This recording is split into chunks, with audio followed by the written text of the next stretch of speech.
What would you recommend for a woman who has a very bad cough, sneezing or leaking? Do you have any hints and tips for her to handle that? Yeah, so I think when you've got a cough, there are a couple of things that can really help to keep the pressure of the cough off the bladder in the first place. So especially if you know your muscles aren't the best, when you're cough all day, even the best pelvic floor starts to get tired and can start to leak. It can happen to any of us, especially going on a while. So with coughing, when you're feeling tired, if you can support the pelvic floor more, you're having to do less with your muscles. So first tip is sit down. If you're going to cough and you know it's coming, sit down. Then at least the chair is giving some support to your pelvic floor as well. And then you can roll up a towel and you can sit on the towel, and that will push up against the pelvic floor, give you a bit more support, stop things shifting about. Or if that's not, you can't be that subtle, you could sit on the edge of the chair and let that give you some support from underneath. Little things, but they can make a difference, especially if you've got a really tickly cough. Now, if you've got one of those coughs where you know there's something on your chest, but you can't get it up, it can sometimes take you 20 coughs to get it out. But you know you won't stop coughing till it's out. But those 20 coughs are 20 big pushes on your poor old bladder and 20 potential leaks. So what we need to do there is think about getting that stuff up without so many coughs. And lots of people don't realise that physios also work with people with chest conditions. There is something called active cycle of breathing technique for moving things in a more logical order from the bottom of your lungs out in a cough. And I'm going to give you just a really simple way of doing that. The first thing is to know that the tubes from your lungs go sideways. So if something's sitting in your lung down here, it's got to go round right angles to get out of your throat. And so you're going to cough, and it's not going to go anywhere.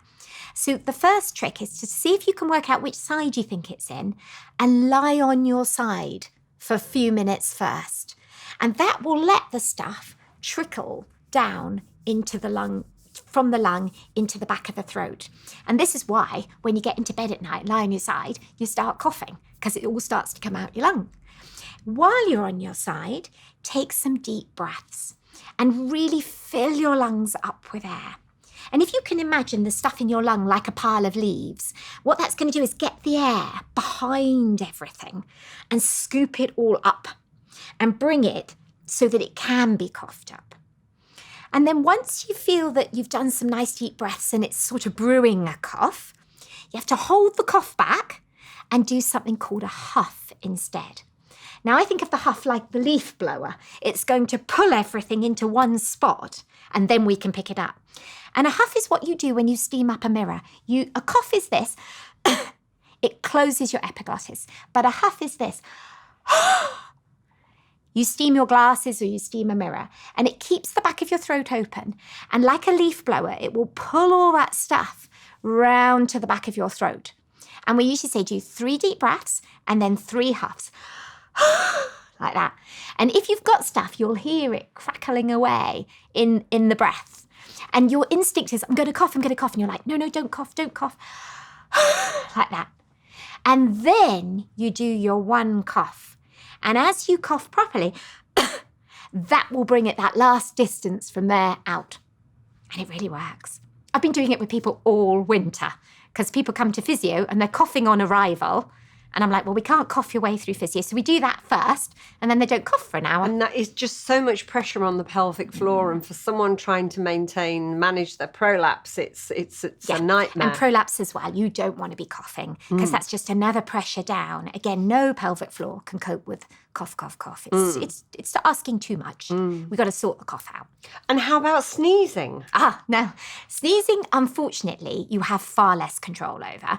But somebody did point out to me once that you can choose how you sneeze. And I was like, you can't choose how you sneeze. But you can sneeze in or you can sneeze out. So if you're trying to be polite and you're somewhere quiet, you sneeze like that, don't you? You try to kind of keep it quiet and keep it in. But that is the wrong kind of sneeze if you've got a dodgy bladder, because you don't want pressure going that way. So you have to do noisy outward sneezes. Now, I can't fake one of these, but basically you have to, when you sneeze, try and sneeze out there and up there. And don't worry about germs and other people. You just care about your bladder. And try to let the pressure of the sneeze go away, not go down. So you're thinking of you're really preserving your pelvic floor Yeah, every think time of you first spray and germs everyone second. with a I voluminous definitely. sneeze. Now, look, it won't work for everybody, but it's worth giving some thought. And now you will notice how everybody sneezes when people do sneeze very differently. Wow, thank you. It's worth a try, that one. I can't guarantee it.